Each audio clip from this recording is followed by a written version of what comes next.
This is just water with green edible glitter. I just wanted it to be a little bit fancy. Let's talk about 2024 and 2025 while I do my hair. I had a whole list of resolutions of things that I wanted to accomplish in 2024.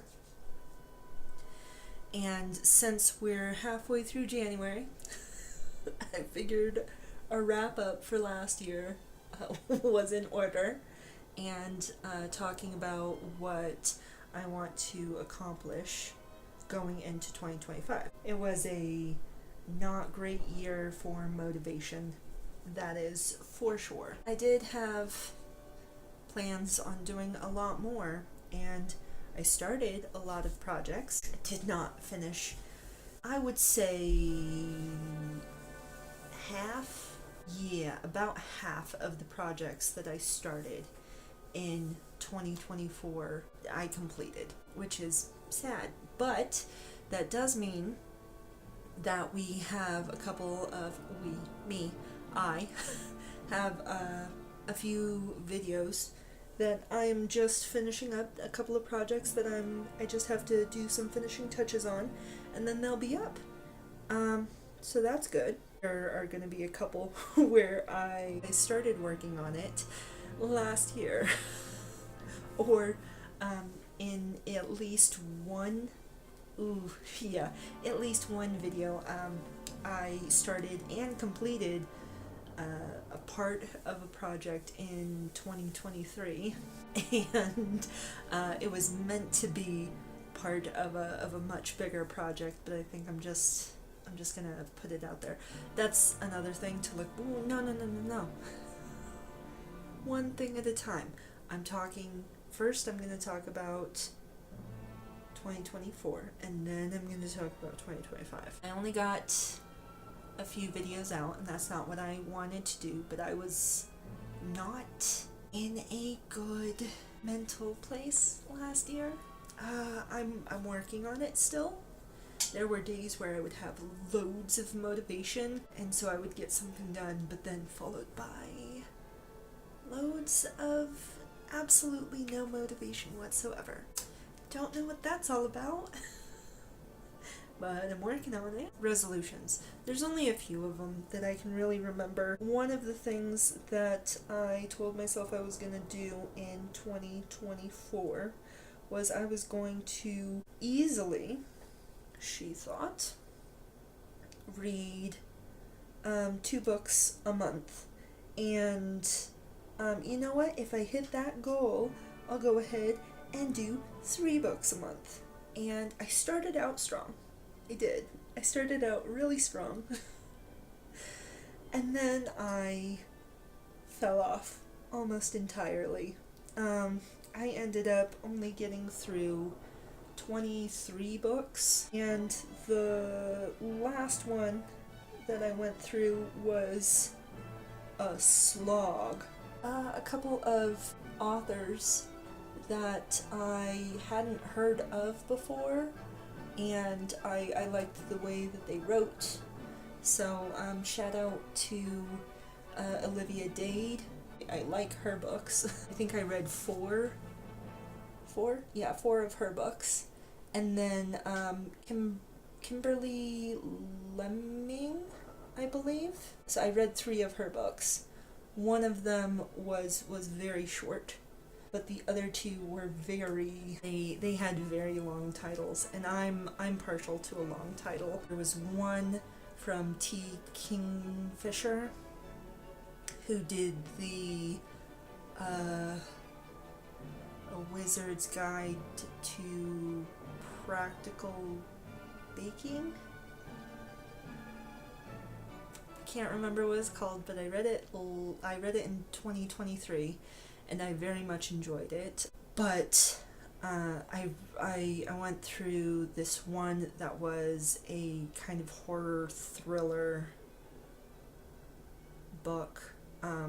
Listened to it again, and it was like 4 hours, and I made the mistake of listening to it while I was driving at night.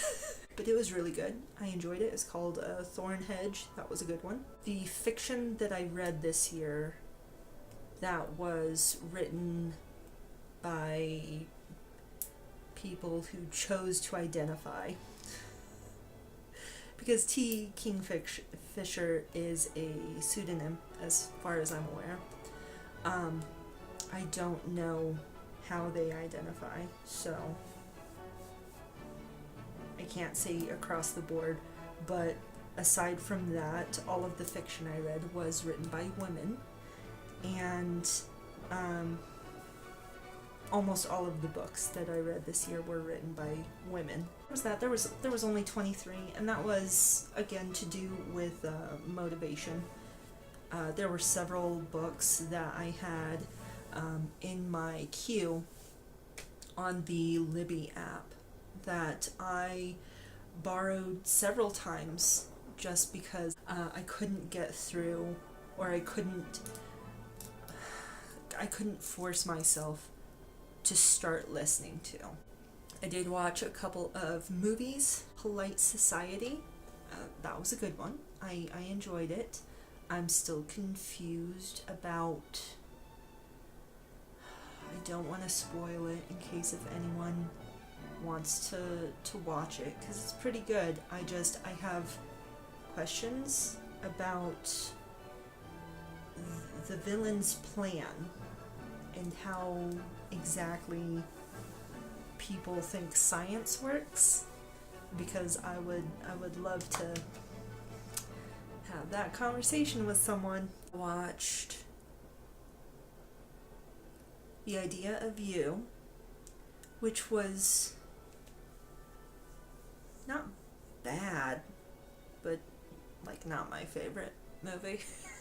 A Boy Kills World, which, boy, there's a lot of violence, but that's what I was in the mood for, so obviously. And then the sequel, I started watching Medici. There was what is going on here? It wasn't a mini-series, because I think there were 8 or 10 episodes. A Town Called Malice, and I think I watched 3 or 4 episodes of that. One of my resolutions last year was to try a new food or a new restaurant at least once a month, and I did not expect that one to be as hard as it was. I just barely cut in under the line, you know? I went and got soup dumplings with one of my friends in January, and then I got a bit obsessed with dumplings for the rest of the year. In February, breakfast empanada, and then in March there were these Earl Grey, like flavored Milano cookies.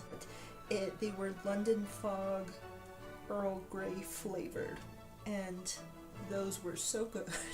In April, I don't know if I should count this, but I did. There was a Drunken Noodles, and it was a skillet pack, and I made it myself. In May, macaroni and cheese grilled cheese sandwiches. In June, I tried an affogato. It's ice cream and hot espresso, and that was pretty good. In July, I tried, for the first time, pistachio ice cream. What I didn't like about it is that it had like pieces of nut in it. In August, I had Liquid IV for the first time. The like name brand Liquid IV. I don't think I like it. In September, I had a Crowder burger. It's like a cabbage burger. Ooh, in October, this was rough. I had anchovy pizza, which was so gross. But I also had extra large Cheez-Its, which you could get one just on its own, or you could get one as like the base of a tostada. It's supposed to be like 16 times bigger than a regular Cheez-It, I think. In November, I had pistachio butter, something that I would use more sparingly than I would use Nutella. In December, a champagne topper. I used it to toast the new year with both a non-alcoholic sparkling white wine and a peach Bellini type wine. Those are the resolutions that I can remember from last year. This upcoming year, I didn't even write a resolution list, which was kind of weird. I normally am all about lists. One of the things that one of the baristas at a coffee shop I go to frequently said to me when I asked her, I was like, hey, did you do resolutions? And she's like, I only have one resolution, and it's the one that I do every year, and it's to be kinder to myself. And I'm like,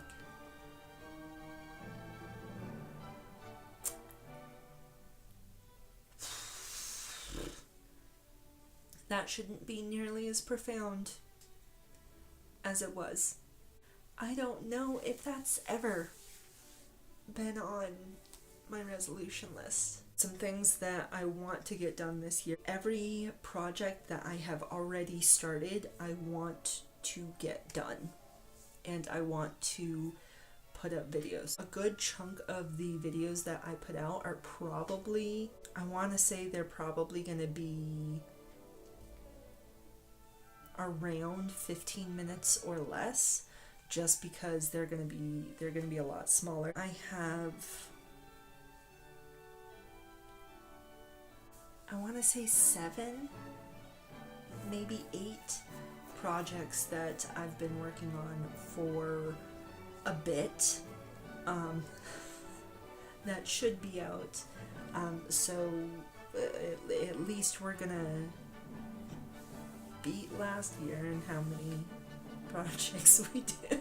At minimum, complete all of the projects that I've been working on, and hopefully continue with the other projects that I have in mind, even if they don't come out in the time frame that I'm thinking of. I do want to consume more books. I would like to read 2 books a month. So I would like to, I'm not going to say 2 books a month, I'm just going to say a set 24 for the year. I would like to get through 24 books in 2025. Ooh. Yeah, I'm going to do 25 for 2025. And if I do more, that's awesome. That's great. That's amazing. If I do less, I'm not going to beat myself up about it. I don't know. I guess take care of myself more. I don't know. I guess like Maddie said, just be kinder to myself. And my hair has been done for quite a while, so I'm going to go ahead and end it there. I'm not quite sure what video it is that you're going to see next, but you will be seeing something shortly. And, yeah. In the meantime, be kind to yourself. I hope you have a great day. Bye.